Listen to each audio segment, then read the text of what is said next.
ปลอดโผยภัยบุญพิทักษ์บุญรักษาบุญนำพาพบสุขใสแม้ชีพรับดับล่วงไปบุญส่งฮือสุขสวัสดีขอกล่าวคำว่าธรรมะสวัสดีกับบรรดาท่านผู้ฟังแล้วก็ท่านผู้ชมทุกท่านนะที่กำลังติดตามรายการทางช่องธรรมะเป็นทีมที่กลุ่มอุบาสกอุบาสิกา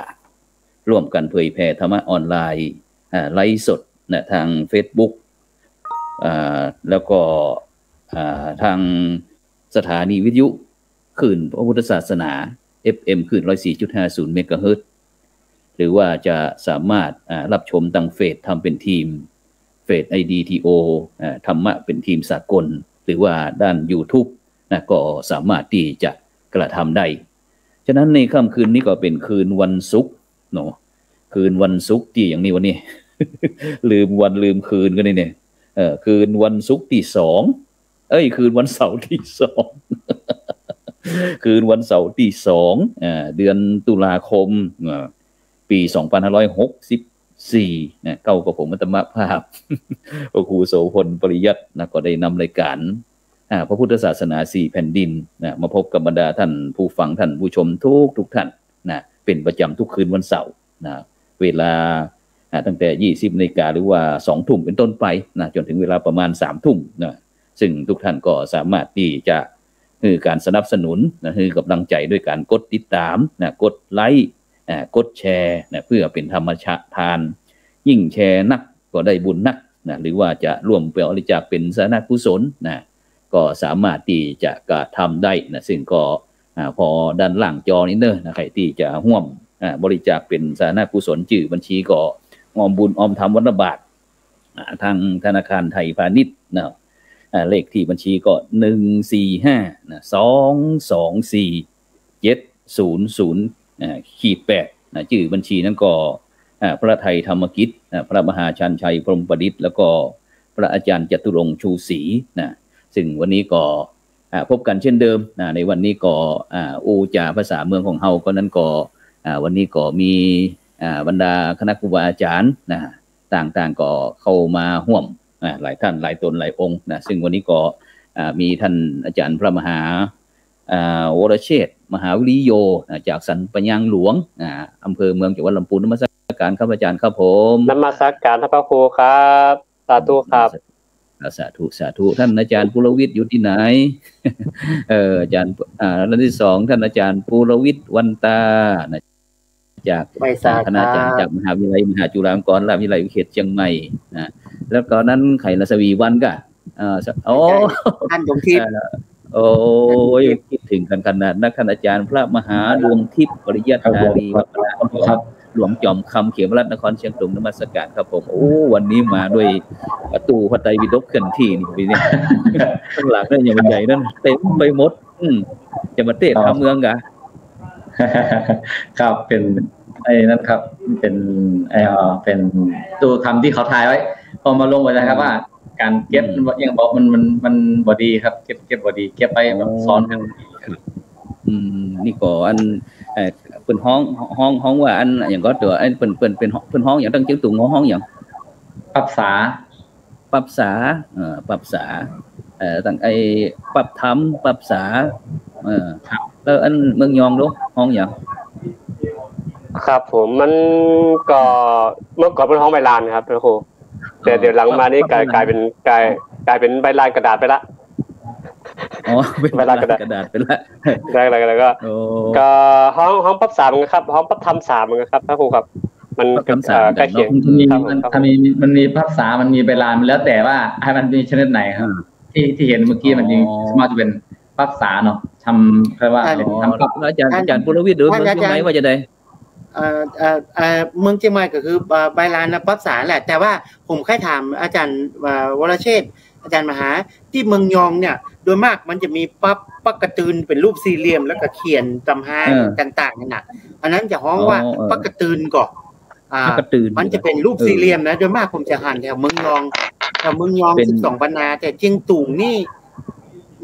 อาจจะมีแต่ว่าผมเหมือนบ่เคยหันอย่างเงี้ย ปั๊บอย่างเงี้ยแล้วเงียบกับ เนี่ย ปักกระตืนเนี่ยปักกระตืน เนี่ย ปั๊บกระตืนก่อน โอ้นี่ หรือว่าปั๊บสา นี่ ครับ ปักษาเพราะว่าทำกระดาษสามันก็ อันนี้เชียงตุงมีก่อนที่มีเนี่ยแต่พอผมหันเมืองยองกับ12ปันนานะเยอะเลยอ่ะมันมีอยู่นะแต่ว่ามันมีน้อยเชียงตุงอ่ะเพราะว่าไอ้พวกนี้มันเป็นกระดาษที่มันสีเก่านะครับแต่ว่าเชียงตุงในสมากที่เห็นก็คือเป็นทำลานก็ปั๊บสาแล้วก็เป็นปั๊บใหญ่สมากนะแต่ว่าไ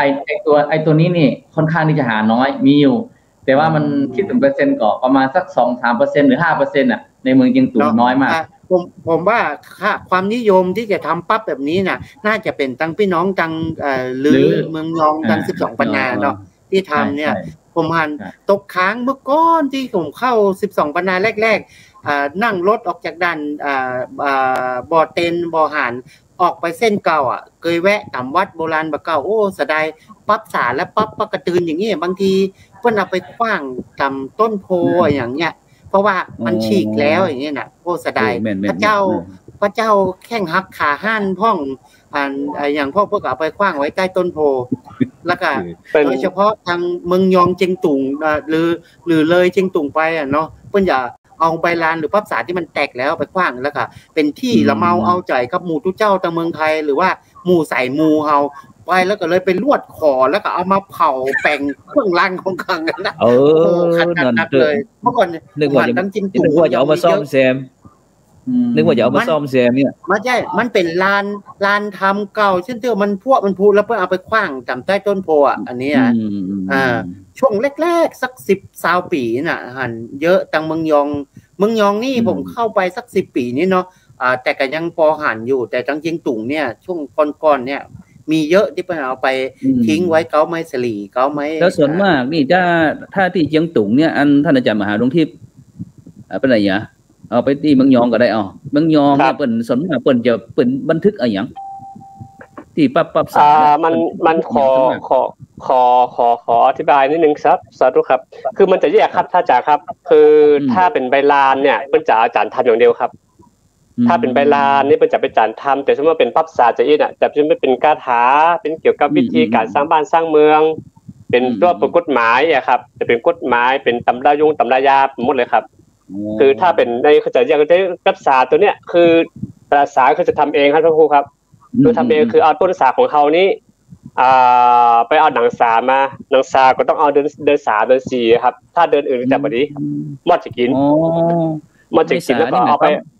หมายความว่ามันเป็นต้นไม้ครับต้นสาเขาเนี่ยครับต้นสาเขาเนี่ยครับแล้วทีนี้เขาก็เอาไปต้มแล้วก็เอาไ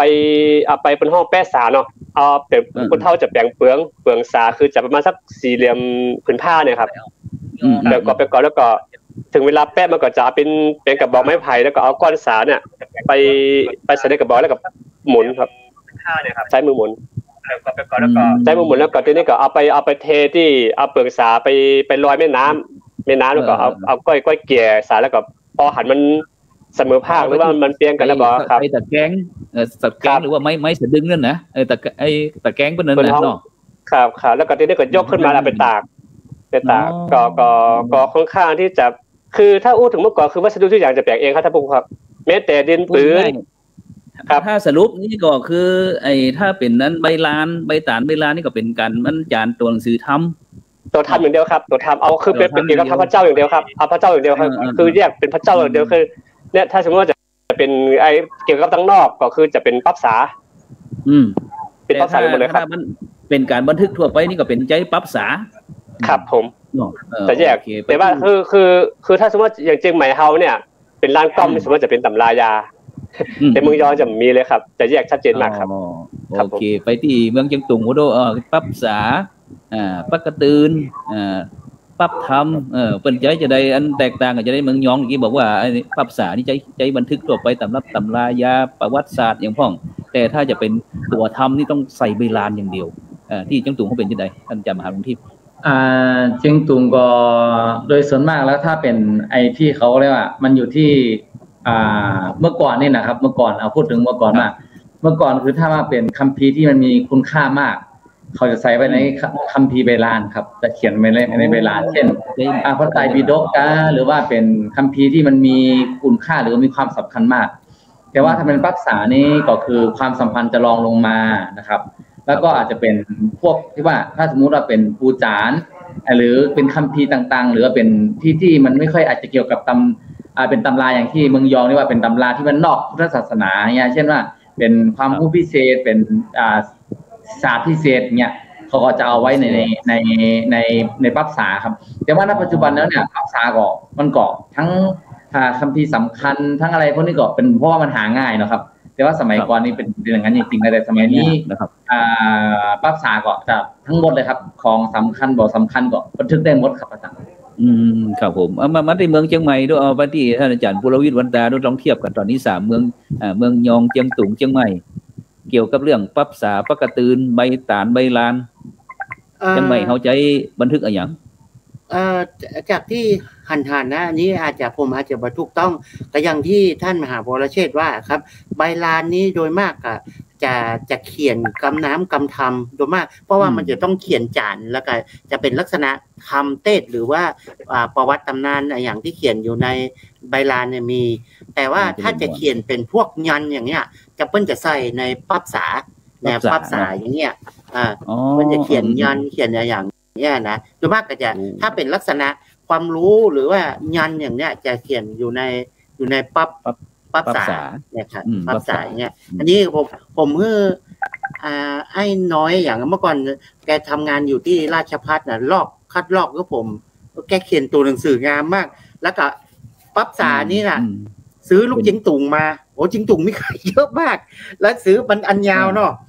อันยาวก็ด้วยความที่ต้องการพกพาง่ายผมก็เลยตัดเกิงเนี่ยตัดเกิงแล้วเขียนเขาเขียนปั๊บนี่แหละมันเด่นแล้วมันก็มีจิงตุ่งเพื่อก็จะมีปั๊บภาษาที่เพิ่นจะทาหน้าลงฮักแล้วก็ทาลงฮักลงห่านแล้วทาอย่างนั้นนะแต่ว่าอันนี้ผมซื้อมาดิบๆโดยมากก็จะที่ผมห่านเพิ่นทำก็จะแถวตังเชียงคุมกรุงจองนะแต่ว่าหมู่ว่าในจิงตุ่งที่ส่วนอื่นที่แป่งปับษาขายที่กาดหลวงนี่ที่ไหนอันนี้มีขายที่กาดหลวงโซนที่ขายเตียนขายอะไรอย่างน่ะนี่ผมจ้างไปซื้อมาแล้วก็เตียนแท้นะครับซึ่งพระอาจารย์เคยไปที่อันกาดหลวงของเฮากาดหลวงที่อันเจียงตุงพุ่นน่ะไปกับท่านอาจารย์พระมหาสิทธิชัยอาจารย์มหาสิทธิชัยกับคนเมืองแป้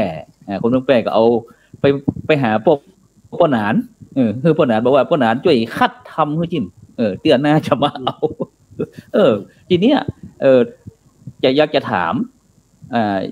มมันไปที่เอาท่านอาจารย์มหาวรเชษฐ์ก่อนก็ได้เนาะท่านอาจารย์มหาวรเชษฐ์ครับระหว่างตัวเมืองเขาเนี่ยตั้ง3-4เมือง5เมืองเนี่ย4เจียงเนี่ยมันเหมือนกันก่อนอันภาษาธรรมนี่โดยลักษณ์นี่ก็คือไวยากรณ์เนี่ยถ้าพูดถึงประวัติศาสตร์ตัวอักษรของเฮาจริงๆก็คือรับจากอิทธิพลจากเชียงใหม่เข้าไปครับท่านผู้แต่ว่าวิธีการใช้การวิธีการของตัวอักษรนี่มันก็จะเพี้ยนไปคือตัวตังพูดนี่คือมันจะเขียนลายมือด้วยเป็นตัวแรกเป็นห้องตัวแรกครับคุณเนาะตัวมันจะบ่อ้วนเหมือนบ้านเฮาแต่ว่าการวิธีการขุมซ้อนเนี่ยมันก็เหมือนกันแต่ว่ามันตังมือยองบนห้องไม่กังต่ำคือตัวบนนั้นน้อยที่ไปอยู่ข้างบนนะครับบนห้องไม่กังต่ำเป็นไม้เกี่ยวเอาห้องไม้เกี่ยวแล้วก็ครับไม่เกี่ยวอย่างเตียวเนี่ยนะครับมันต้องเอาตัวเก่าที่จริงแล้วพอเฮาสืบลึกๆไปจริงๆแล้วเนี่ยกลวิธีของคนทำเมื่อก่อนได้เปิ้นบอกฮู้ทำมาคูคือหมายถึงว่าไอ้ใต้ลานมันจะสุดใต้ลานจะสุดนั้นสมมุติถ้าจะเตียวอย่างเงี้ยมันจะเอามาเปาะที่นี่ลานก็จะมาเปาะจะเอาไว้ตั้งบรรทัดสุดท้ายถ้าบรรทัดรูปออกมาปุ๊บมันก็บ่งามแถมมันจะเป็นขายคนละความหมายก็เลยคนเฒ่าก็เลยเอาวิธีตัวเนี้ยไว้ข้างบนเอาไว้ข้างบนปุ๊บครับเอาไว้ข้างบนปุ๊บแล้วคนรุ่นหลังมันบอกฮู้พระครูครับมันคัดลอกกันมาตลอดแล้วก็คัดลอกมากระเฮียนกันมาเรื่อยๆก็กลายว่าไม่กังต่อมกลายว่ามือของเขาไม่กังต่อมไปเลยแล้วก็ไอ้งองูตัวนึงก็คือใช่มั้ยเขาไม่เก่งไม่เกี่ยงปุ๊บเนี่ยเอามันงงไว้ข้างบนจริงๆแล้วเป็นพยัญชนะงองูซึ่งสมมุติตามหลักภาษาของเราคือว่าพยัญชนะไม่สามารถที่จะไปอยู่ข้างบนได้ตัวพยัญชนะได้แล้วก็ครับแต่ทีนี้คือคนเฒ่าก็คือวิธีว่า มันไอ้ใต้ลานอาจจะสุดกาบางทีมันจะบ่ปอกันให้ถึงปอกันเลยเอาไว้ข้างบนแทนก็เลยไปเขียนเติมไว้ข้างบนแต่อ่านเหมือนต่อข้างท้ายเนาะอาจารย์วันนั้นนะครับครับวันนั้นนะครับคือจริงๆนะผมหันมูทุกปีที่เพิ่นศึกษาเรื่องใบลานเนี่ยในใบลานในปั๊บสาเนี่ยมันมีเทคนิคที่ครูบาแต่ละอาจารย์บางคนคือเพิ่นคือมันพอจนมุมมีปฏิภาณว่ามันจะใส่อย่างนี้หรือว่าอย่างที่ผมเคยเรียนกับครูบาบ้านผมเนาะเพิ่นก็บอกในธรรมน่ะพอคำแล้วจะสุดลานแล้วปุ๊บเพิ่นจะเขียนคำว่าก็ปิกคืนสู่เวียงคำว่าเวียงบ่ได้เขียนบ่พอกับแปลงตัววะวงกลมแล้วก็กากบาทอ่านว่าเวียงอีว่าตัวเดียวเลยเป็นสัญลักษณ์เลยววะนะววะวงกลมนะแล้วก็กากบาทต่างๆเนี่ยอ่านว่าเวียงอีว่านี่แล้วนะครับแล้วก็ยังเลข5เนาะเดี๋ยวขอจะแป๊บนึงครับอย่างเลข5เนี่ยเขาจะใส่ไม่ซัด2กรัมเลข5เขาเนี่ยนะใส่2กรัมผมก็งงมันอ่านว่าได้ปะอ่านว่าเมืองงงจะได้อ่านว่าคือมันโดยปกติมันจะเขียนไม่เก๋ลำตัวมากแล้วก็สระอีหางงะมันก็ครับเขาก็คุ้นเคยตอนแรกแต่พอเจอเอกสารโบราณปุ๊บมันจะมีตัวเลข5แล้วก็ไม่ซัด2กรัมอ่านว่าเมืองอ่ะตัวตายแล้วเนาะคนแล้วมันเป็นอ่านว่าเมืองได้ยังไงเนาะพี่เนาะก็นั่นแหละคือมันยังสู้ว่าอย่างหากครับมันจะใส่ไม่ซัดตัวเดียวครับไม่ซัดก็ไม่กาโดยปกติศึกษาไปศึกษามาเนี่ยไม่ซัดตัวนั่นมันแทนตัวกะได้ครับอันนี้มันต่อครับไปที่ยังสูงด้วยไปที่ยังสูงด้วยเมื่อได้ยินนั่นเชียงใหม่กับเมืองยองแล้ว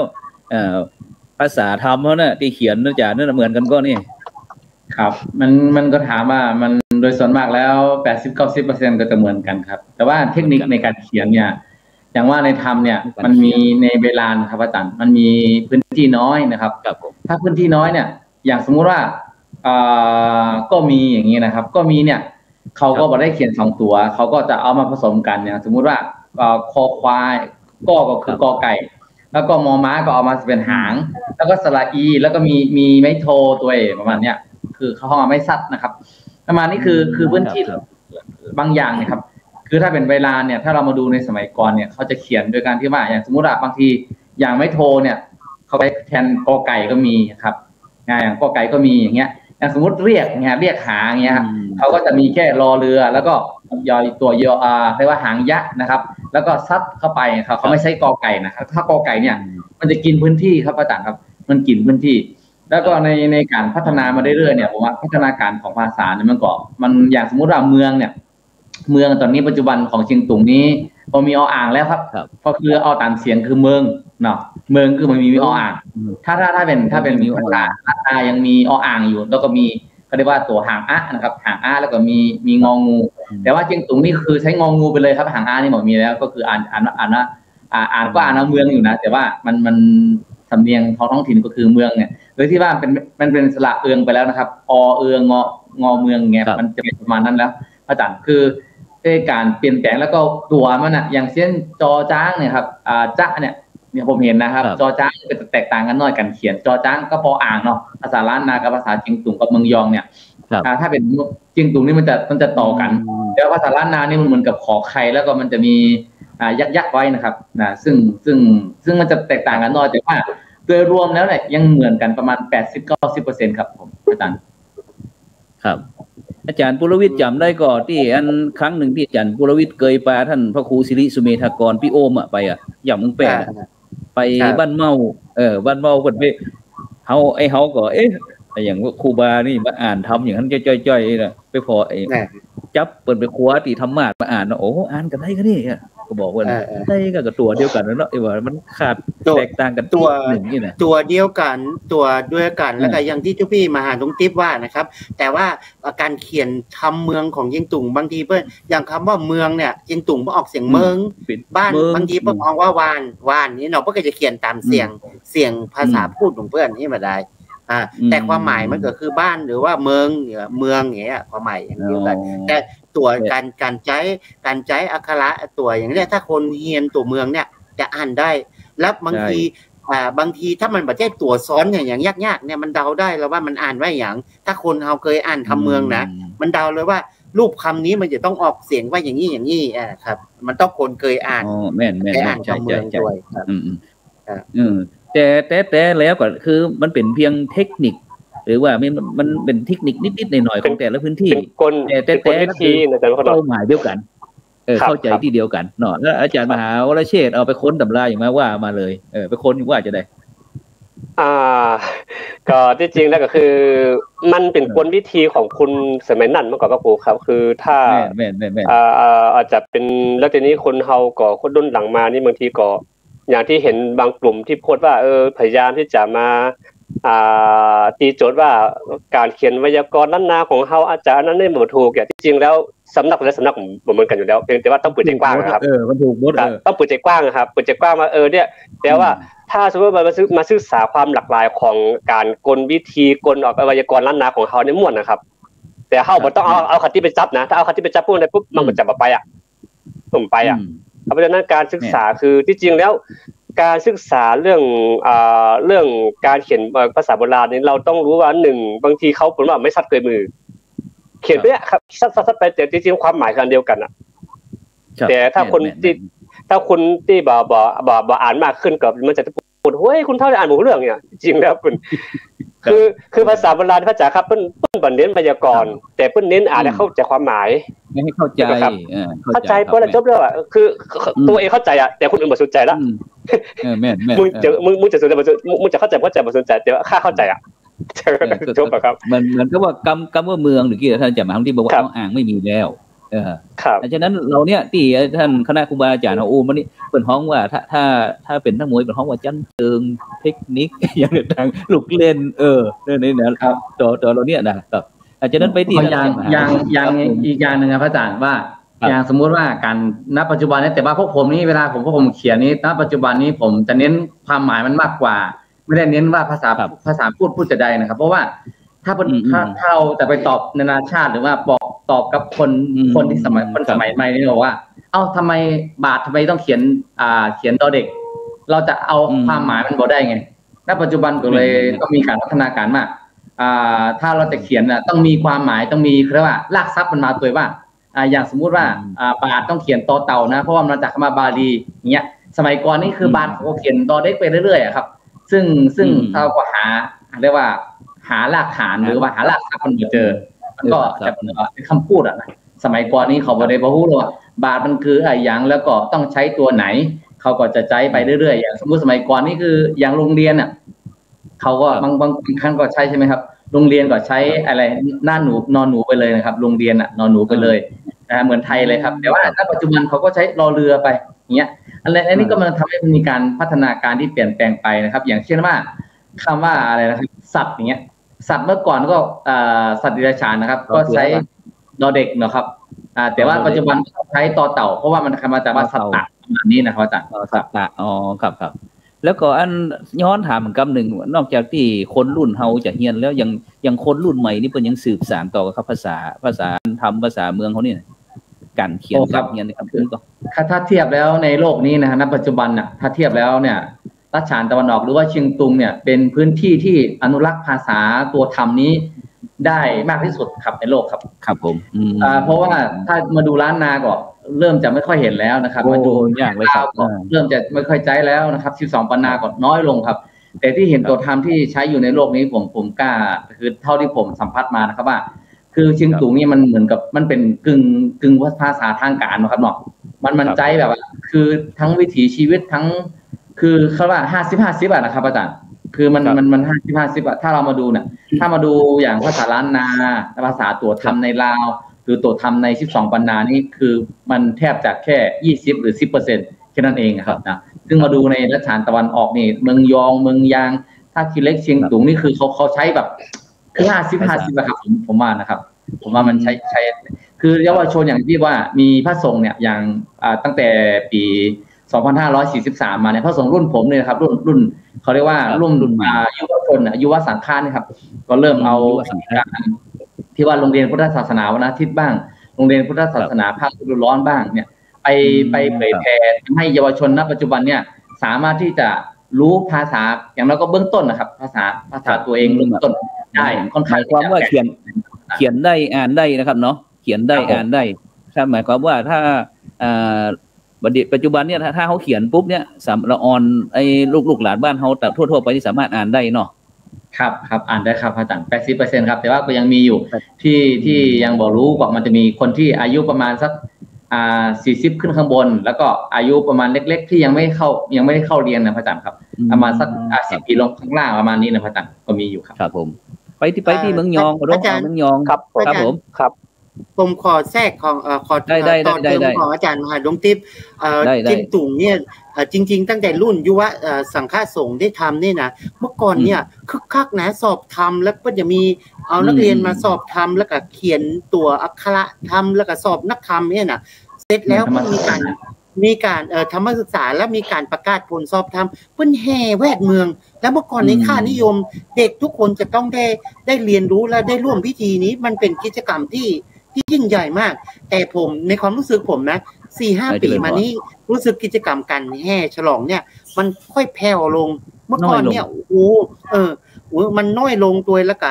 คนที่จะให้ความสำคัญเนี่ยคนในสังคมเนี่ยผมรู้สึกว่าคนจริงตุ่งให้ความสำคัญน้อยลงแล้วก็กิจกรรมที่มันมีกัน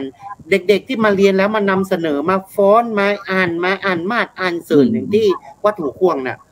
เยอะมากเมื่อก่อนน่ะมันเป็นคึกคักมันเป็นกิจกรรมของคณะสงฆ์ไฟไตรขืนเนี่ยทำได้ดีมากแต่ช่วงหลังผมรู้สึกว่ามันแผ่วไปตรงจุดที่อันนี้ฝากทุกพี่มหาดวงทิพย์เนาะว่ามันจะต้องกระตุ้นจิตสำนึกสาธารณะร่วมกับไอ้คนรุ่นใหม่ว่าเขาต้องให้ความสำคัญอันนี้แล้วก็ที่พระสงฆ์พระสงฆ์ออกไปสอนตามวัดตามบาแล้วทีนี้เขาก็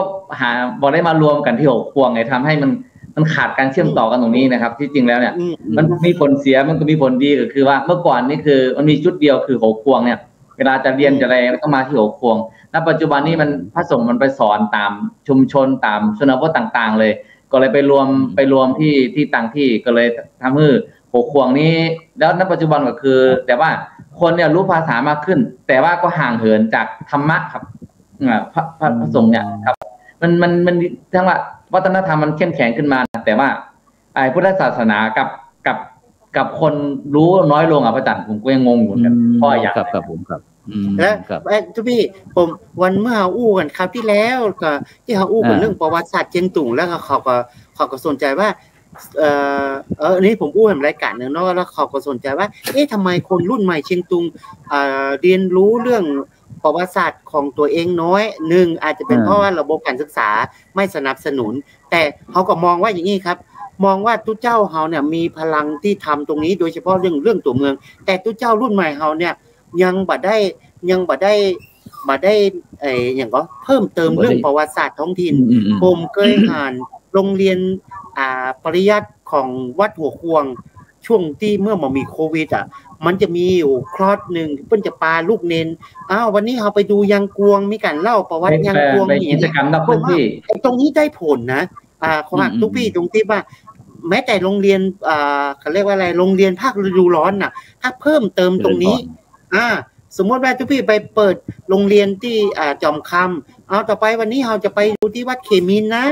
เขมินมีประวัติศาสตร์ความเป็นมาอย่างไรอาจจะต้องมีคลอสหนึ่งวิชาหนึ่งปาไปดูอย่างนี้จะไปกู่เจ้าฟ้านะไปประตูปลาแดงนะเนี่ยถ้าเพิ่มเติมตรงนี้ประวัติศาสตร์จะซึมเข้าเด็กรุ่นใหม่แล้วก็จะทำให้เขามีจิตสำนึกที่ตระหนักถึงความสำคัญของความเป็นเมืองเชียงตุงได้เยอะขึ้นแต่ว่าเพราะว่าคนเชียงตุงถ้าจะไปอ่านโดยมีคนจุดประกายเนี่ยแล้วก็มามีแหล่งข้อมูลเนี่ยน้อยอยู่ว่ามันน้อยสำคัญก็คือมูทุปี้ทั้งหลายเนี่ยซึ่งมีโอกาสได้เรียนรู้ได้ศึกษาได้มีโอกาสเข้าถึงแหล่งข้อมูลเนี่ยถ้าไปเพิ่มเติมตรงนี้ผมว่าสุดยอดคนนี้ของฝากปาดความปรารถนาดีไปถึงพระรุ่นใหม่ถึงด็อกเตอร์ถึง2รูปนี่นะไปที่อันเมืองยองเมืองยองว่าจะครับผมครับเป็นจะได้ของเมืองยองของเฮาสาเรื่องการศึกษาใช่ไหมฮะเรื่องการจะสืบทอดรากเหง้าตัวนี้มันก็ครับปัจจุบันนี้ทางเมืองยองค่อนข้างที่จะดรอปมากดับคือหมายถึงว่าแม้แต่ญาติโยมเองก็ค่อนข้างที่จะอ่านไม่ออกเลยคือถ้าอายุรุ่นราวคราวเดียวกันโดยเฉพาะไม่ยิงนี่อ่านบอกเลยครับ แต่มาอ่านภาษาไทยนี่มากเสียมากกว่ามาเข้าใจภาษาไทยอ่านภาษาไทยง่ายกว่ามันส่วนทางเลยครับแล้วทีนี้คือปัญหาคือว่าถ้าสมมติในเมื่อเฮาบอกฮู้เนี่ยการถ่ายทอดการที่จะสืบทอดต่อไปข้างหน้ามันลำบากแม้แต่ว่าสมมติว่าจะอย่างอาจารย์ปุริวิทย์บอกว่าคือถ้าเราจะไปสอนปากเปล่าอย่างเช่นว่าเรื่องประวัติศาสตร์ต่างๆนานาปุ๊บเนี่ยมันก็ยากพอสมควรดังนั้นคือประกายครั้งแรกคือต้องการที่ว่าต้องให้รุ่นหลังแต่ว่าคนสนใจเยอะนะครับคนสนใจเยอะมากอย่างกรณีผมไปแปลงวันยื่นเนี่ยคือต้องการทุกคนรอความหวังว่าผมจะไปสอนหนังสือเขาครับแต่โอกาสมันก็แบบเปิดให้ผมพอจะเปิดปุ๊บมันก็โควิดมาอย่างนี้ครับเนี่ยมันคือแล้วมันเหมือนธรรมศาสตร์ต่อได้พระเนรในท่านเนรในหั่นก็คือของข้าที่จะแบบมีกับน้ำใจในการมันคือบอกบ่ถูกครับมันอาจจะยังผมก็บอกบ่ถูกว่าพยายามไปสำรวจเหตุปัจจัยต่างๆนั้นๆเหล่านี้เพราะอันยังพยายามตั้งประเด็นอยู่เพราะอันยังเนี่ยก็ไปดูแล้วคือพระเนรเขาเองก็แบ็คกราวด์เรื่องพักดันต่างๆนั่นแหละจงใจเนี่ยมันแบบค่อยมีแล้วก็อีกอย่างพระเนรเมืองยองเนี่ยออกมาศึกษาเราเรียนก็น้อยด้วยน้อยคนเราศึกษาปุ๊บก็ถ้ามีความสูงก็สีขาละเพศแล้วครับหมู่เจ้าปรริญญาก็นักนะครับปรริญญาสูงก็นักครับสุดท้ายแล้วมันมีพื้นที่ในการทำงานนะครับคือหมายถึงว่าการคือพื้นที่ทำงานจริงๆจังมันเหมือนมีแล้วก็มันก็ทำให้การท้อถอยในการที่จะสืบทอดท้อถอยจะกับแต่มองเห็นความสำคัญตรงนี้ครับอันนี้คือปัญหาหลักเลยว่าถึงวันนี้เราอ่อนเยาวชนแทบจะอ่านออกเลยคือปัญหาในเมืองยอนี่ค่อนข้างที่ว่าครับผมตอนนี้ก็คือเรื่องแรงจูงใจครับแรงจูงใจอะไรกระตุ้นโดยเฉพาะตุ๊ปี้สภาวุฒิเขาได้ที่หมอรายการลูกเขาแล้วคือท่านก็พยายามมีเจตนาดีว่าอยากจะไปสร้างโรงเรียนที่ได้ที่หนึ่งเพื่อจะรวบรวมสิ่งเหล่านี้ขึ้นมาปุ๊บคือความเข้าใจมุมมองท่านพระครูครับความเข้าใจของชาวบ้านความเข้าใจของสังฆะเรื่องการศึกษาเนี่ยมันบ่เข้าใจครับมันบ่เข้าใจเลยว่าจะบ่คือความสำคัญกับการศึกษาเท่าไหร่นะครับคือบางคือว่าหมายความว่ามันคือมันก็เลยมีตัวอย่างของเขาอันนี้เป็นส่วนหนึ่งครับอันนี้คือนี่ผมจำคำอาจารย์มาคือคำว่าสู่เฮียนฮู้แล้วปุ๊บห้ามแยกกันอยู่สู่ต้องไปรวมหัวกันอันนี้สู้กันเหมือนแปะครับอันนี้ผมจำเลยครับแต้เลยครับแต้เลยคือถ้าสมมติเห็นไปแต่คนต่างอยู่บ้านนี่มันได้ปุ๊บเรียบร้อยจบเลยครับมันก็มันมีมันในแรงผลักดันก็จะแบบมีนะครับครับอาจารย์ปุริวิทย์ว่าจะได้ยินท่านอาจารย์มหาวรเชษฐ์ว่าแล้วผมจากที่ไปสัมภาษณ์เมืองยองมา10 กว่าปีนี่ผมว่าใช่ครับถ้ารวมกลุ่มกันได้และที่สำคัญครับอย่างที่ว่ามีผู้หลักผู้ใหญ่ในพื้นที่นั้นเปิดโอกาสให้คนรุ่นใหม่ทำงานคนรุ่นใหม่ที่รวมกลุ่มเหมือนคณะสงฆ์เหมือนพระสังฆะรุ่นใหม่ยุวสังฆะของเชียงตุงทำน่ะอันนั้นในสุดยอดเลยเพราะว่าทั้งฝ่ายพระสังฆะครูบาอาจารย์ครูบาอาจารย์อะไรต่างๆคือการสนับสนุนทั้งโคปกะกับเปิ้นก็เห็นดีเห็นงามด้วยและพยายามผลักดันอันนี้พอมีกลุ่มพระสงฆ์คิดอย่างนี้ทำอย่างนี้ปุ๊บแล้วกลุ่มครูบาอาจารย์กลุ่มเนี่ยเปิดพื้นที่ให้พระสงฆ์ทำเนี่ยมันก็เลยกลายเป็นความที่มันค่อนข้างจะไปได้ผลดีแต่เมืองยองนี่อย่างที่เจ้าพี่มหาวรเชษฐ์ว่าครับ1ทหารทุกเจ้าเฮาที่เรียนจบไปแล้วก็รวมหัวอู้ง่ายอย่างภาษาคนบ้านก็สุ่มหัวกันทำงานเนี่ยมันบ่มีพื้นที่ที่เพิ่นเปิดโอกาสให้1อาจจะสุ่มหัวแล้วอาจจะท้อใจก็มีพื้นที่มันมีพื้นที่หรือเพิ่นบ่เปิดโอกาสให้ทำอย่างเงี้ยที่เมืองยองนะผมคิดว่าน่าจะเป็นอย่างเงี้ยอย่างที่สภาวุฒิเนี่ยเจริญพรแล้วไปหาที่อาจารย์มหาลงทิพย์ดูลองฟังมุมมองท่านเท่าที่ผมไปดูแล้วเมืองยองเนี่ยผมก็ปัญหาอย่างที่ท่านบรเชษฐ์บอกว่าแต่ว่ามันมีปีนึงผมเนี่ยกับทีมงานเนี่ยจะไปเปิดภาคฤดูร้อนเพราะว่าเนื่องจากว่าเขาเห็นว่าในเมื่อเชียงตุงนี่มันสามารถเปิดภาคฤดูร้อนทุกอำเภอเนาะทุกอำเภอทุกตำบลได้แล้วเนี่ยคือทำให้เด็กๆมันเนี่ยได้เรียนรู้นะครับเข้าใจในภาษาแล้วก็เข้าใจในเรื่องของตัวเองแล้วเนี่ยผมกับเพื่อนก็จะไปเปิดที่เมืองยองเหมือนกันแต่ว่าบอกมันได้แต่ว่ามันเกิดอย่างตอนนั้นนี่คือว่ามันมีก็คือสำคัญคือแต่ว่าตอนแรกๆเนี่ยก่อนที่โควิดเนี่ยก็ได้เข้าไปนะครับเปิดเป็นธรรมสัญจรครับอาจารย์ครับเป็นธรรมสัญจรคือแรกๆก็คือเอาผู้ใหญ่ก่อนเนาะเอาผู้ใหญ่แล้วทีนี้เนี่ย เราก็จะเจาะเอาผู้ใหญ่แล้วก็ผู้ใหญ่เนี่ยพ่อแม่เข้าใจแล้วเนี่ยเราก็จึงจะรวบรวมที่จะไปสื่อเกี่ยวกับภาคฤดูร้อนเนี่ยครับซึ่งผมว่าทำได้ครับณปัจจุบันเนี่ยถ้าสมมติว่าถ้าทีมงานของเราเนี่ยทั้งเชียงตุงแล้วก็เมืองยองเนี่ยตอนนี้คือที่เรามีทีมงานกันไว้ก็คือเราต้องไปร่วมมือกันทำครับเพราะว่าณปัจจุบันเนี่ยอย่างบางคนที่บอกว่าอาจารย์วรเชษฐ์บอกว่าคือมันมีแรงใจในการทำคือมีแรงใจอยู่แต่ว่าด้านของการสนับสนุนของเรื่องของหลักสูตรในหลักสูตรก็ดีเนี่ยคือซึ่งบางครั้งเนี่ยเมืองยองก็มาได้เอาหลักสูตรของเชียงตุงนี้ไปใจไงครับก็เลยว่าอาจจะเพราะว่าสาเหตุอย่างบอกนะก็คือบางอย่างหลักสูตรนักธรรมเนี่ยบางครั้งก็ใช้ของฝ่ายของมันก็เลยมีปัญหาได้ว่าถ้าบ่มีหลักสูตรแล้วก็บ่มีครูสอนนะครับหรือบางครั้งมีครูสอนแต่ว่าพื้นที่ในการที่จะทำงานก็คือเจ้าอาวาสบ่เปิดโอกาสให้พ่องหรือว่าในพื้นที่ในชุมชนเนี่ยบ่เปิดโอกาสให้พ่องก็ทำให้มันเป็นปัญหาครับผมว่าเนี่ยอย่างณปัจจุบันเนี่ยคือตังเจียงตุงก็เริ่มพัฒนาเป็นหลักสูตรเป็นรุ่นที่3แล้วนะครับก็คือถ้าปีหน้าเนี่ยผมคิดว่าถ้าหลังจากโควิดเนี่ยน่าจะสามารถที่จะผลิตออกมาแล้วก็สามารถเอาไปใช้ในเมืองยองได้แต่เมืองยองที่เห็นก็คือตอนนี้มันก็จะมีที่วัดอะไรนะวัดอย่างวัดมะกอมกับมะกอมเนาะวัดมะกอมเนี่ยเขาก็เปิดนะครับเป็นโรงเรียนเชื้อชาติ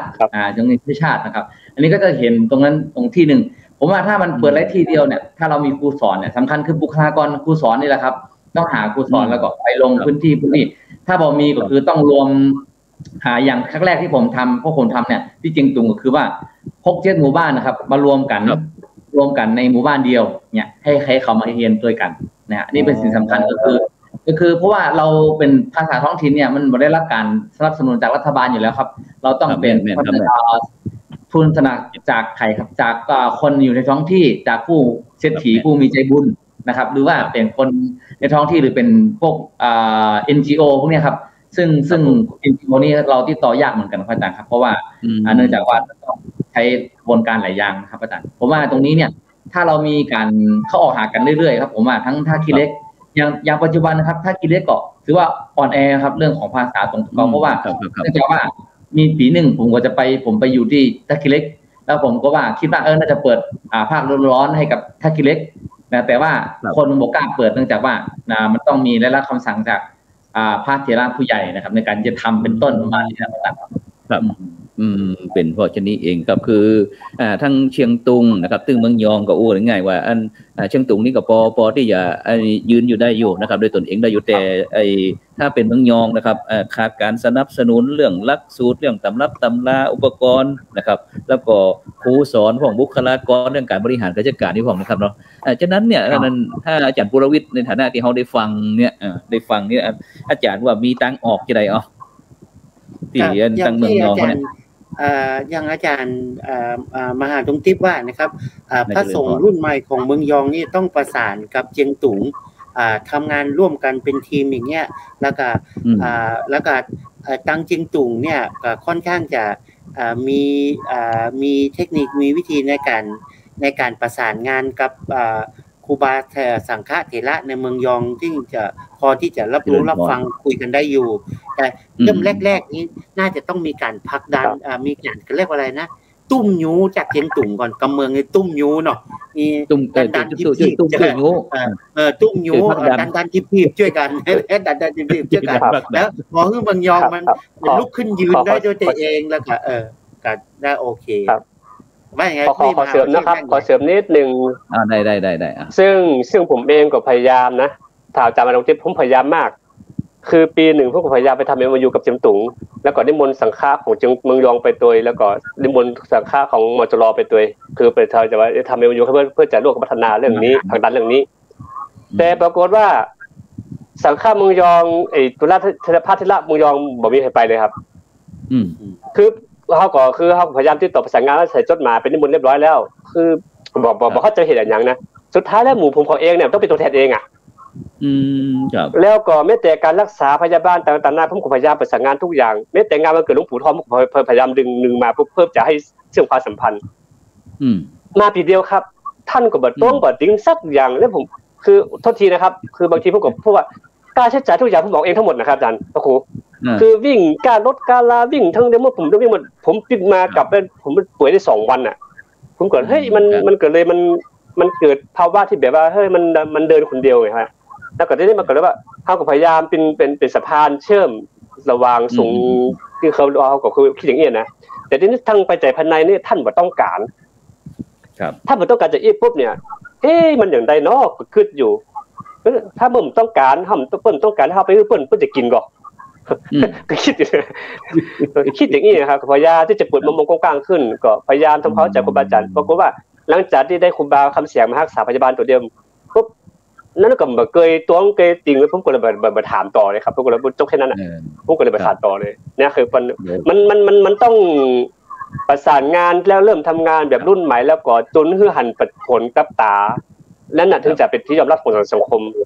ณปัจจุบันนี้ยังบ่มีโอกาสได้ทำงานจริงๆสักทีนึงครับโอเคครับผม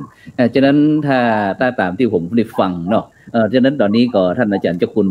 พระวินัยสาธรนะเจ้าคณะจังหวัดพิษณุโลกอุตรดิตถ์นะฝ่ายธรรมยุทธ์นะจากวัดพระแท่นศิลาอาจอำเภอลับแล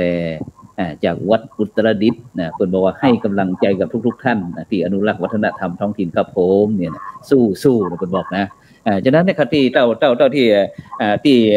ผมได้หรือว่าอาตมาภาพได้ตั้งหัวข้ออูนก็เพื่อที่จะได้ให้เกิดปัญญาเพื่อที่จะเป็นแรงจูงใจที่ว่าเขาจะหาทางออกจะได้ซึ่งบรรดาท่านผู้ฟังก็สามารถที่จะส่งข้อความมาช่วยตั้งท่านอาจารย์พระมหาดวงทิพย์ว่าที่ด็อกเตอร์นะเพราะว่าวันพรุ่งนี้จะสอบแล้วก็ท่านอาจารย์มหาวรเชษฐ์มหาวิริโยเนี่ยจากอันเมืองยองนะแล้วก็วันนี้อันตั้งขั้นน้อยอันจากอันเมืองชัยเศรษฐาบ่มาเนาะ วันนี้หายไปไหนอันสวีพันธ์วันนี้หายไปไหนวันนี้มาหันเข้าสวีวันก็สวีวันเนาะสวีวันหายเซฟสุรินทร์วัดอมรเมืองชัยเศรษฐานครหลวงเวียงจันทร์วันนี้ไม่ได้เข้ามาเด้อถ้าตอนนี้ก็เข้าได้เด้อท่านอาจารย์นั้นสวีวันสุรินทร์เข้ามาอูได้เพราะว่าเขาก็จะได้แลกเปลี่ยนกันเพราะจริงเขามีพระพุทธศาสนาเนี่ยเป็นหลักถ้าอาจารย์บุรวิทย์ถ้าตามที่อาตมาได้ฟังแล้วเนี่ยอาตมาสรุปจะถูกกว่าเขายังขาดตัวเชื่อมกลางที่ระหว่างคนรุ่นเก่ากับคนรุ่นใหม่นะท่านอาจารย์บุรวิทย์ซึ่งมันอาจจะมีความคิดที่ห่างกันสักน้อยหนึ่งแต่ถ้ามีคนเชื่อมตัวกลางที่คอยเชื่อมระหว่างตรงนี้มันน่าจะมันน่าจะเวิร์กกว่านะเนาะอาจารย์บุรวิทย์หันว่าจะได้ข้องเรื่องความการเชื่อมนี้ผมว่าในพื้นที่เชียงตุงนี่มีปัญหาแต่ว่าเมืองยองที่อย่างที่อาจารย์มหาวรเชษฐ์ว่านะครับพื้นที่ที่ให้แสดงความสามารถแล้วให้คนพระเนรรุ่นใหม่แสดงความสามารถเนี่ยมันไม่ได้รับการผลักดันถ้าจะใช้ตัวเชื่อมก็คือ1ก็คือต้องเชื่อมจากปัจจัยภายนอกครับคนภายนอกปัจจัยภายนอกทั้งเชียงตุงทั้งอย่างนี้ด้านที่2ตัวเชื่อมจากอำนาจทางการเมืองทางบ้านเมืองเข้ามาช่วยเนี่ยอย่างที่ผมบอกเลยที่ว่าจุพี่มหาวรเชษฐ์ว่าทางเมืองยองน่ะคือมันขาดโอกาสที่ขาดพื้นที่ที่เปิ้นแบบเปิดโอกาสพื้นที่ให้เราแสดงความสามารถและช่วยงานให้เพื่อนได้เนาะแต่ว่าเมืองอย่างที่ว่าเนี่ยถ้าอย่างที่จุพี่น่ะเคยนัดเปิ้นนิมนต์เปิ้นมาแล้วทำมาเนี่ยบางทีเขาก็มองว่าเฮาเป็นละอ่อนน้อยเป็นคนน้อยเขาบ่ค่อยเชื่อเฮาอย่างเงี้ยแต่จริงๆเฮามีศักยภาพที่ทำได้นะแต่ว่าถ้าว่าเฮาสามารถอย่างทุกพี่มหาดงทิพย์ไปน่ะสามารถใช้พลังอำนาจโดยที่เจียงตุงมันเป็นฐานอำนาจทางการเมืองอยู่แล้วเนาะทางการเมืองทางสังฆะอยู่แล้วน่ะถ้าเอาแต่ทางเจียงตุงมาเป็นแรงผลักดันโดยมีหมู่ทุกพี่เมืองยองเนี่ยเตียวเคียงข้างกันไปนี่ผมว่าโอกาสอาจจะมีเพราะว่าผมบอกฟันธงนะอาจจะมีผมฟันธงอันนี้ผมมาได้เป็นผมออกจากวงการนักบินมาเมินเนาะก็เลยบอกรู้ความเคลื่อนไหวอะไรบ้างนี่อันครับในเมืองมอบุรวิทย์ครับครับรายการเขานี่คือว่าเขาจะยุดประเด็นให้ท่านผู้ฟังช่วยคิดด้วยเพราะเขาต้องการไอ้พลังพิเศษที่ว่านี่แหละคือช่วยกันคิดแล้วก็พวกพระรุ่นใหม่จะเป็นคนทำท่านอยากจะให้เราทำอย่างไรตอนนี้นะ โดยเฉพาะอาจารย์ครับโดยเฉพาะพลังคนเมืองยองที่เป็นคนรุ่นใหม่ที่มีอำนาจทางการเมืองนะครับที่เห็นคุณค่าความเป็นคนหรือเมืองยองเนี่ยนะเขาไม่ต้องอย่างที่พี่มาหาตรงที่ว่าเขาไม่ต้องไปหวังเรื่องอำนาจรัฐจากพม่าเขาไม่ต้องหวังแต่หมายถึงคนท้องถิ่นของเมืองยองที่เป็นคนบ้านน่ะต้องที่มีอิทธิพลกับวงการคณะสงฆ์ด้วยสำคัญนะครับอันนี้แล้วก็แถมอย่างนึงก็คือการท่องเที่ยวโยมอาจารย์และพระอาจารย์ครับการท่องเที่ยวก็สำคัญการท่องเที่ยวนี่คือถ้ามีนักท่องเที่ยวเข้าไปคือเนื่องจากว่าเชียงตุงนี่เขาเปิดเป็นเมืองท่องเที่ยวมานานแล้วเนาะท่องเที่ยวเข้าไปแล้วเนี่ยมันจุดประกายให้คนในท้องถิ่นว่าเราควรรักษาวัฒนธรรมนะควรรู้จักตัวเก่านะเนี่ยเป็นต้นนะครับซึ่งผมมองว่าถ้าพระอาจารย์วรเชษฐ์เนี่ยคือถ้าเราอยู่เป็นคนข้างนอกเนี่ยเราจะไปเราเข้าไปใหม่ๆเนี่ยคืออย่างที่ผมเข้าไปใหม่ๆเนี่ยอย่างสมมติกลุ่มผมนี่นะแรกๆก็พระสงฆ์นี่ผมก็เชื่อหรอกครับว่ามันจะมาทำอะไรได้ใช่ไหมแต่เราต้องแสดงมองด้วยสายตาดิเอียงน้อยหนึ่งต้องใช้เวลาสัก 2-3 ปีแล้วก็ผลงานออกมาแล้วเนี่ยเขาก็จะเชื่อเราแล้วก็เขาก็คือต้องไปทำงานแบบว่าคือต้องมาอยู่ในพื้นที่พระอาจารย์บุรเชษฐ์ครับถ้าไปอยู่ในพื้นที่แล้วเนี่ยประสานงานแล้วก็ทำให้เขาเห็นก่อนว่าเราทำได้แล้วก็ทีนี้เนี่ยมันก็จะมีเรียกว่าเครือข่ายที่เขาจับตามองอยู่ว่าใครคนใดที่จะมาเป็นแรงจักหรือว่าแรงจูงในการที่จะคือมันขยับไปทางหน้าได้ครับผมว่าคือตอนนั้นณปัจจุบันเมืองยองเนี่ยได้รับการศึกษาก็หนักหน่ายมากมายนะครับแล้วก็คนที่มาอยู่ในเมืองไทยก็ดีอยู่ที่ต่างประเทศก็ดีมันนักนะครับคือถ้าเขาเห็นตรงนี้แล้วเนี่ยเห็นการท่องเที่ยวดีนะครับวัฒนธรรมมันก็จะฟื้นฟูขึ้นมาได้แล้วก็ทั้งภาษาโดยพระอาจารย์ครับโอเคครับฉะนั้นในขณะนี้ก็บรรดาท่านผู้ฟังก็กำลังติดตามรายการพระพุทธศาสนา4แผ่นดินนะซึ่งก็กับผมอาตมาภาพพระครูโสพลปริยัตินะพร้อมถึงท่านมหาดร.พระมหาดวงทิพย์ปริยัติธารีจากวัดหลวงจอมคำเขมราชนครเชียงตุงท่านอาจารย์พระมหาวรเชษฐ์มหาวิริโยนะจากเมืองยองแล้วก็ท่านอาจารย์ปุรวิทย์วันตานะครับซึ่งก็ได้มาอู้จ่าแรกๆก็ตั้งใจว่าจะมาอู้กันเรื่องงั้นเข้าภาษาเอาภาษาแต่พอดีท่านอาจารย์ที่เอาตู้ทำมาตู้ทำมาก็เลยเป็นเรื่องยาวไปเกือบชั่วโมงแต่ก็เป็นอย่างนี้เพราะว่ามันทบขึ้นเพื่อสร้างสติปัญญานะบอกว่าจะท่านผู้ฟังจะเป็นคนไทยคนลาวคนฝรั่งมั่งค่าที่ไหนก็ตามเพราะว่ามันมีพื้นฐานของตนเองเป็นเอกลักษณ์ของตนเองซึ่งสิ่งเนี่ยบรรพบุรุษบรรพชนของเราได้สร้างขึ้นมาฉะนั้นคนอนุชนคนหลังก็จำเป็นที่จะไม่ใช่ว่าจะมาทำลายจะต้องรักแล้วก็หวงแหนเสริมเติมเต็มพัฒนาขึ้นไปเรื่อยนะครับเนาะฉะนั้นเนี่ยวันเนี้ยตอนนี้เข้าภาษาอย่างน้อยเถอะเป็นจะได้พ่องท่านอาจารย์ปุรวิทย์ปีนี้อันเข้าภาษานี้ไปวัดไปว่ามันก่อนนี่บัดได้ไปเฉพาะสิ่งใหญ่วันเข้าภาษาแล้วก็12เปงนี่จ้านะครับแล้วก็นั้นก็ปีนี้รู้สึกห่างเหินมากเหมือนกันไปทุกเจ้าก็กลัวเฮาทุกเจ้าก็กลัวเฮาก็กลัวทุกเจ้าแล้วก็ยิ่งผมในชีวิตนี้ของผมเนี่ยเดือนนึงเข้าพื้นที่เสี่ยง2ครั้งเนี่ยผมก็ประหยัดคือทุกเจ้ากลัวเฮาเนาะพื้นที่เสี่ยงก็คือวันที่1ก็ไปเสี่ยงเห็ดเตื้อวันที่16ก็เสี่ยงเห็ดเตื้อประมาณนี้อย่าจ้อยอยู่ที่1ที่16เอาพื้นที่เสี่ยงหวังแห่งชาติไปที่ท่านอาจารย์มาพระเชษฐ์เอาเวลาประมาณ6 นาทีหมายถึงเข้าสาตั้งเมืองยองกับปูนบรรยากาศที่เมืองยองของเฮาเป็นยังไงเมืองยองก็ปัจจุบันนี่ก็เขามาคือรวมหัวกันเลยครับมารวมหัวกันคือว่ามันโควิดตอนนี้เขาที่ได้กับปิดไป10 วันนะครับปิดเมืองนะฮะเดี๋ยวท่านอาจารย์มหาวิเชษฐ์แก้ไขหน่อยเดี๋ยวถ้าเป็นประเทศไทยเขานี่ถ้ารวมหัวกันนี่มันจะค่อนข้างจะนักนะแต่ก็เข้าใจก็คือไปร่วมกันเนื้อคณะสัตยาติโยมท่านผู้ฟังนั่นแหละไปร่วมกันเลยถ้าเป็นรวมหัวถ้าประเทศไทยมันจะนักน้อยหนึ่งสาธุครับสาธุครับที่แก้ไขก็คือที่จริงมันคำว่าตุ่มเนาะภาษายอมไม่ตุ่มหัวกันเนาะไปตุ่มหัวก็คือไปนั่งนอนวัดนอนวารวมกันก็คือกินเหล้าเมายาต่างๆนานาก็คือห้ามเบิ่งกันนะครับคือว่าทางพูดนี้สถานการณ์ทางพูดค่อนข้างจะลำบากปัจจุบันคือ1หมอรักษาพยาบาลต้องรักษาด้วยตัวเองนะ1ต้องสมุนไพรตอนนั้นน่ะไข้มากกว่ายาพาราตั้งน่ะเพราะว่าดังสถานการณ์ที่ปัจจุบันหาหูกันอยู่เนาะเพราะฉะนั้นก็คือต้องร่วมมือกันนะครับต้องร่วมมือกันในการรักษาระยะห่าง แล้วก็รักษาในการที่จะก็คือไปรวมตัวกันนะครับครับมุยองมันภาคผมเป็นนอนบ้านคือปีนี้นอนบ้านนอนบาร์นี่ก็โอเคครับนี่หมดเลยครับครับก็เจียงตุงก็เช่นเดียวกันครับอาจารย์เพราะว่าครับผมครับได้ครับนิมนต์เลยครับคือครับเจียงตุงก็มันก็บ่ต่างจากวัดเมืองไทยพระอาจารย์ครับบ่ต่างจากกับเมืองล้านนาของเฮาพระอาจารย์ครับเพราะว่าคือโควิดเนี่ยมันทำให้คนเฮาในห่างกันครับแต่ว่าจริงตุงก็วันพระเนี่ยมันแล้วแต่วัดครับบางวัดก็ยังมีคนที่จะถ้าสมมุติว่าเขาจะมีเป็นหัวศีลนะพระอาจารย์นะครับเนาะหัวศีลก็ยังไปทำบุญนะครับแม้ว่าบ่ได้รวมตัวกันนะก็ไปทำบุญให้กับพระเนรนะครับก็คือเป็นกำลังใจให้พระเนรนะครับบ่ได้ขาดทีเดียวนะครับบางที่นะครับบางแห่งก็คือครับผมอาจารย์ครับบางแห่งก็มีการแสดงธรรมมีการแสดงธรรมก็ครับในช่วงเข้าพรรษาปีนี้มีก็ในเข้าพรรษานี้ส่วนมากแล้วก็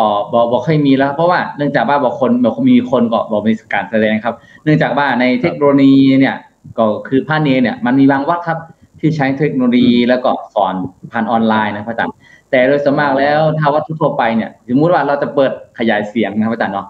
ออกไปตามชุมชนก็บ่ได้พระอาจารย์ครับชุมชนเพราะว่าเขาบอกว่ามันเป็นการรบกวนนี่นะครับประมาณนั้นนะครับเพราะฉะนั้นก็คือเขาก็จะใช้ก็คือมันถ้าวัดที่ทันสมัยน้อยแล้วก็มีวิธีทางในการที่จะเผยแพร่ก็อย่างเช่นวัดผมเนี่ยผมพยายามที่จะวันพระเนี่ยก็ไปออกในช่องของวัดจอมคำนะครับจะเป็นเสียงบ้างเป็นธรรมะบ้างเนี่ยครับถ้าเป็นบางวัดก็ค่อยมีครับแต่ว่าบางวัดก็ใช้สื่อมันเป็นประโยชน์อย่างเช่นทำวัดบ้างเทศอย่างเช่นอย่างของพระอาจารย์วรเชษฐ์ก็คือเทศเนาะเทศออนไลน์นะครับคือพี่น้องได้รับฟังอันนี้ก็มีส่วนครับแต่ว่าในเจียงตุงเมืองยองโดยส่วนมากภาพรวมก็คือมันมีความเคลื่อนไหวมากครับเพราะว่าอย่างบางวัดก็ติดโควิดพระอาจารย์ครับติดโควิดก็ทำให้ลำบากมากขึ้นในการที่จะดูแลพระเนรเองนะครับพระอาจารย์ซึ่งปีนี้เนี่ยญาติโยมก็ค่อนข้างที่จะเงียบเหงาครับพระอาจารย์แต่ว่าก็ยังดีที่เวลาลูกพระโรงเรียนเขาได้รับผลกระทบนี้มันมีหน่วยงานไหนมาดูแลท่านอาจารย์มหาหลวงทิพย์ก็มีหน่วยงานกระทรวงสาธารณสุขมาดูแลครับว่าสมมุติว่าถ้าที่โควิดก็เขาจะเอาหน่วยงานที่เป็นมาตรวจนะครับแล้วก็สถานที่กักกันนี้บางทีถ้าบอกเยอะเนี่ยก็เอาไปที่โรงพยาบาลหรือสถานที่กักกันแต่ถ้ามีเยอะอย่างเช่นวัดโหควงเนี่ยวัดโหควงวัด28วัดยางกวงเนี่ยเขาก็จะมีสถานที่กักกันในวัดครับเป็นกุฏิที่สร้างหรือว่าเป็นโซนหนึ่งครับก็คือให้พระที่ติดกุฏิที่ติดโควิดเนี่ยครับอยู่ด้วยกันแล้วก็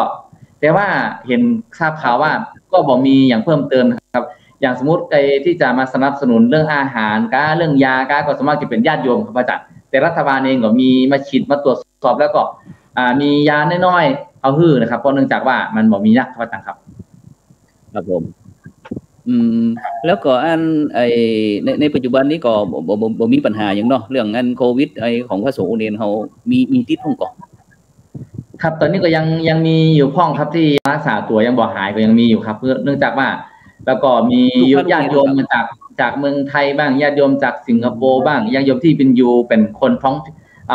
เรียกว่าโฮมทาวน์อยู่ตรงบุญแล้วมาอยู่ในเมืองนอกก็ส่งยาไปส่งอาหารแห้งไปเป็นต้นครับซึ่งรวมกับพระสงฆ์ก็เป็นสะพานบุญเอาไปถวายครับพระอาจารย์ครับผมครับเอาอาจารย์มหาหลวงเชษฐ์1 นาทีครับผมเกี่ยวกับเรื่องการมีเทศธรรมอย่างพวกกติเมืองยองของเฮาปัจจุบันนี่แทบจะบ่มีเลยครับพระครูครับคือสมัยก่อนจะมีช่วงนึงที่ช่วงที่ตั้งธรรมหลวงก็จัดเป็นย่อยๆไปคือเมื่อจะคึกคืนเมื่อก่อนบ่มีนะครับก็บางวัดก็จัดบางวัดก็บ่จัดไปเพราะถ้าเพิ่นฮู้อยู่ก็บ่จัดแต่สมมุติว่าบางวัดเพิ่นที่วัดนอกก็จัดอยู่ครับรักษาเพื่อให้รักษาหอยไว้นิดหน่อยครับแต่ว่าจะมาจัดแบบว่าต้องแห่จ้างแห่ม้าแห่ขบวนนั้นปัจจุบันนี้งดหมดนะครับเพราะว่าเดี๋ยวโชคดีอย่างนึงคือว่าพระเนรในเมืองยองยังปลอดจากโควิดอยู่ครับโอเคไปที่อาจารย์วรวิทย์วันตาในฐานะที่เป็นเคยตั้งจึงตุงช่วย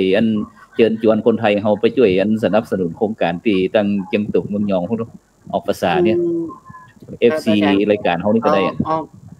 ตั้งเชียงตุงทางเมืองยองเนี่ยอย่างที่อาจารย์มหาดวงทิพย์ว่านะครับโดยมากองค์การหมู่ตุเจ้าเฮาหรือว่าเครือข่ายพระสงฆ์หรือว่าเครือข่ายญาติโยมนะครับได้ส่งข้าวสารอาหารแห้งหรือโดยเฉพาะเวชภัณฑ์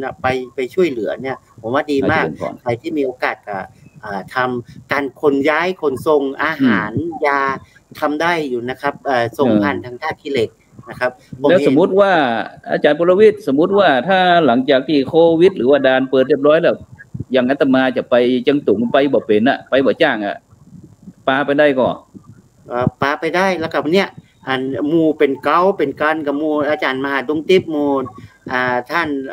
มหาวรเชษฐ์เนี่ยจะเป็นผู้บังคับบัญชาผมแต่ผมจะดำเนินการเรื่องเอกสารไปให้ได้นะครับแต่อาจารย์หลังจากโควิดที่แล้วเนี่ยเขาบอกว่าสถานการณ์การเมืองสถานการณ์บ้านเมืองของเชียงตุงเมืองพม่าหรือว่าเมืองยองจะเป็นอย่างไรนะมันคาดเดาว่าถ้าน่าจะดีขึ้นนะครับดีขึ้นโดยเฉพาะฉะนั้นก็คอยติดตามมันกำหนึ่งเนาะจากนั้นก็วันนี้เวลามดเวลารายการพระพุทธศาสนา4แผ่นดินจำเป็นที่ต้องขอบคุณท่านอาจารย์พระมหาวรเชษฐ์มหาวิริโยท่านอาจารย์พระมหาดงทิพย์ปริยัตธารีท่านอาจารย์ปุรวิทย์วันตาที่ได้มาร่วมเสวนาเรื่องปั๊บทำปั๊บสากรรมอู้จ่าภาษากรรมเมืองในสิ่งละอันพันละน้อยฉะนั้นก็ไทยท่านผู้ฟังท่านใดที่อยากจะเสริมเติมเต็มก็อันเจิญเนอะนะฉะนั้นก็วันนี้เวลาหมดเวลารับฝันดีมีเงินใจไร้โลคาพยาธินะไม่เจ็บไม่จนร่ำรวยสำหรับวันนี้ขอกล่าวคำว่าธรรมะ